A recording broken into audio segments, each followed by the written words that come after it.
பரிசுத்த நாமத்திற்கு மகிமை உண்டாவதாக.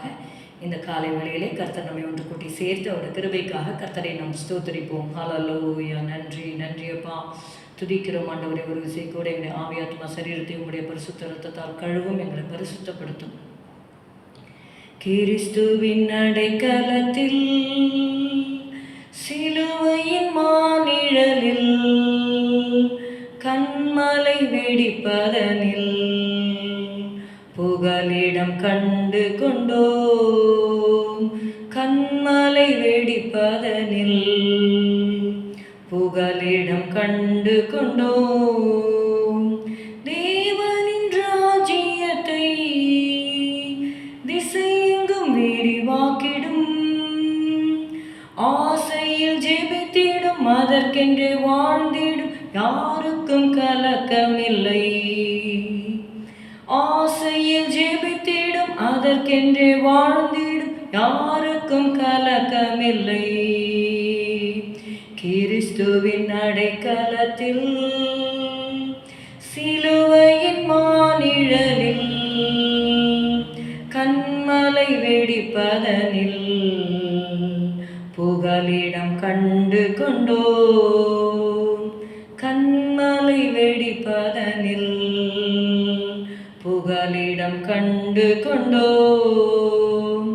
பொல்லானின் பொறாமைகளும் மறைவான சதி பலவும் வல்லோரின் கரத்தினில் வரைபடமாயுள்ள யாரையும் அணுகாது. வல்லோரின் கரத்தினில் வரைபடமாயுள்ள யாரையும் அணுகாது. கிறிஸ்துவின் அடைக்கலத்தில் சிலுவையின் மானிழலில் கண்மலை வெடிப்பதனில் புகலிடம் கண்டு கொண்டோம். நீதிமொழிகள் 29வது அதிகாரம் 2வது வசனம். Turn with me to Proverbs chapter 29 and verse 2. நீதிமான்கள் பெருகினால் ஜனங்கள் மகிழுவார்கள், துன்மார்க்கர் ஆளும்போது ஜனங்கள் தவிப்பார்கள். When the righteous are in authority, the people rejoice, but when the wicked beareth rule, the people mourn. Righteous leadership brings joy.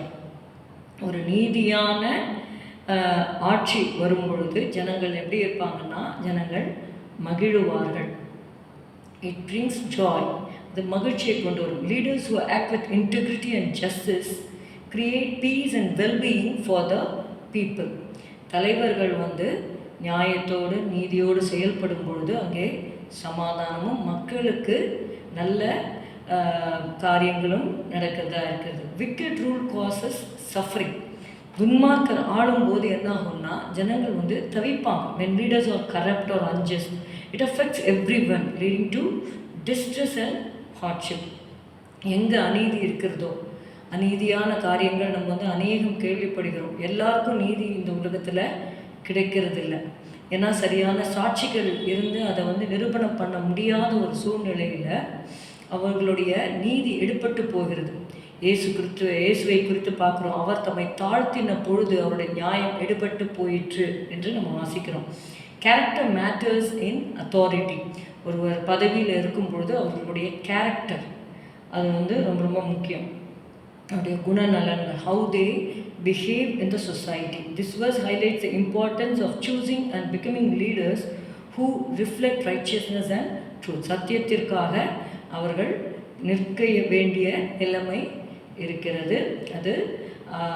அதனால் என்ன ஆகும் அப்படின்னு நீங்கள் பார்த்தீங்கன்னா, தேசத்தில் ஒரு மகிழ்ச்சி உண்டாகும். நியாயத்தினால் ராஜா தேசத்தை நிலை நிறுத்துகிறான், பரிதான பிரியனோ அதை கவிழ்க்கிறான் என்று 29:4 நம்ம வாசிக்கிறோம். அப்போ நியாயம் செய்யும் பொழுது தேசம் என்ன பண்ணுதுன்னா நிலை நிறுத்தப்படுகிறது. நம்முடைய தேசத்தில் இருக்கிற தலைவர்களுக்காக நாம் ஜெபிக்க வேண்டும். தேவன் அவர்களை காப்பாற்றுவதற்காக we need the protection, we need to pray for them. அதாவது எந்த ஒரு ஆட்சியுமே உன்னதமானவர் மனுஷருடைய ராஜ்யத்திலே ஆளுகை செய்கிறார், தமக்கு சித்தமானவனை அவர் பதவியில் கொண்டு வைக்கிறார் என்று சொல்லி நம்ம பார்க்கிறோம். அதனால் any authority it is with the interference of God. தேவன் அறியாமல் எந்த ஒரு காரியமும் நமக்கு நேரிடுவதில்லை. So we need to pray for our leaders that God should use them for peace. அவங்கள சமாதான வழியிலே கர்த்தர் அவர்களை நடத்தும்படியாக, சமாதானத்தோடு தேசத்தை ஆட்சி செய்ய வேண்டும், ஞானத்தோடு தேசத்தை ஆட்சி செய்ய வேண்டும், நியாயம் நீதி செயல்பட தேவன் கிருபை செய்யும்படியாக நம்ம செபிக்கலாம். ஸ்தோத்திரம் அப்பா, உம்மை துதிக்கிறோம் ஆண்டவரே. எங்களுடைய தேசத்திலே தலைவர்களுக்காக, ஆட்சி செய்கிறவர்கள் மேலே உங்களுடைய கரம் இருக்கும்படியாக நாங்கள் ஜெபிக்கிறோம், பாதுகாப்பு இருக்கும்படியாக ஜெபிக்கிறோம். இயேசுவே, நீர் குழப்பத்திற்கு தேவன் அல்ல. God is not the author of confusion but of peace Lord. Hallelujah. ஆண்டவரே, நீர் சமாதானத்தை கட்டளையிடும்படியாக நாங்கள் ஜெபிக்கிறோம். தேசத்தில் ஆட்சி செய்கிறவர்களுக்கு வேண்டிய ஞானத்தை நீர் கட்டளையிடும்படியாக நாங்கள் ஜெபிக்கிறோம். சாலமோன் ஆண்டவரே, உம்மிடத்திலே ஆண்டவரே ஞானத்தை கேட்கும் பொழுது அவனுக்கு ஆண்டவரே அப்பா ஞானத்தை கொடுத்தீர், தீர்க்காயுசை கொடுத்தீர், ஆண்டவரே ஐஸ்வர்யத்தை கொடுத்தீரப்பா, மகிமையை கொடுத்தீர் ஆண்டவரே. அதுபோல கர்த்தாவே, ஆட்சி செய்கிறவர்களுக்கு உம்முடைய ஞானத்தை தந்து நடத்தும். இயேசுவின் நாமத்தில் பிதாவே, ஆமென். என் ஆத்துமாவே கர்த்தரை ஸ்தோத்திரி, என் முழு உள்ளமையோட பரிசுத்த நாமத்தை ஸ்தோத்திரி. என் ஆத்துமாவே கர்த்தரை ஸ்தோத்திரி, கர்த்தர் செய்த சகல உபகாரங்களையும் மறவாதே. Good morning. Have a good day. God plus.